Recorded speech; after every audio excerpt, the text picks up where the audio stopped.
आरिफ ने पलट कर देखा और जो उसने देखा उसने उसकी सांसें रोक दी। अंधेरा छाया हुआ था और उस अंधेरे में कुछ ऐसा था जो किसी इंसान की हिम्मत का सिला नहीं था। फूलों की खुशबू की जगह अब धुएं की बदबू फैल चुकी थी।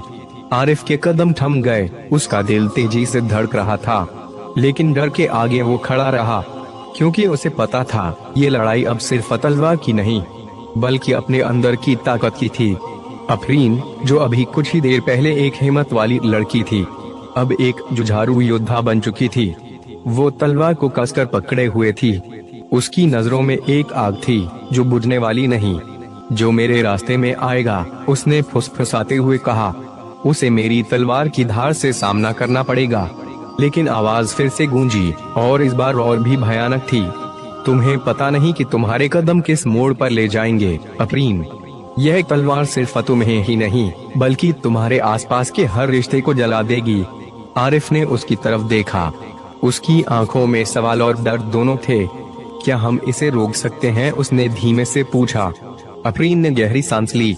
रोकना? नहीं, हमें लड़ना होगा।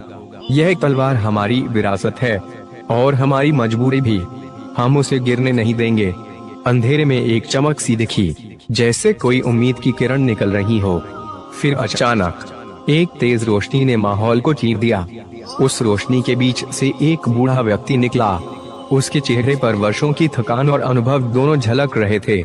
मैं वही हूँ जो इस तलवार की कहानी जानता है, उसने कहा। यह तलवार साधारण नहीं बल्कि उन लोगों के लिए बनी है जो न्याय के लिए खड़े हैं। लेकिन ध्यान रहे, यह शक्ति बेशर्त नहीं आती। इसका इस्तेमाल सही इरादों से करो, वरना यह तुम्हें निगल जाएगी। अफरीन ने सिर झुकाया। मैं समझती हूँ, मैं इस जिम्मेदारी को लेकर चलूंगी, चाहे रास्ता कितना भी कठिन हो। आरिफ ने साहस जुटाते हुए कहा, हम साथ हैं अफरीन। इस लड़ाई में हम कभी अकेले नहीं होंगे। उनकी आंखों में उम्मीद की चमक फिर से लौट आई। मगर जैसे ही वे आगे बढ़े, सुनसान गलियों से खामोशी टूटी और कहीं दूर से कदमों की आहट आई। लड़ाई अभी खत्म नहीं हुई थी, यह तो बस शुरुआत थी।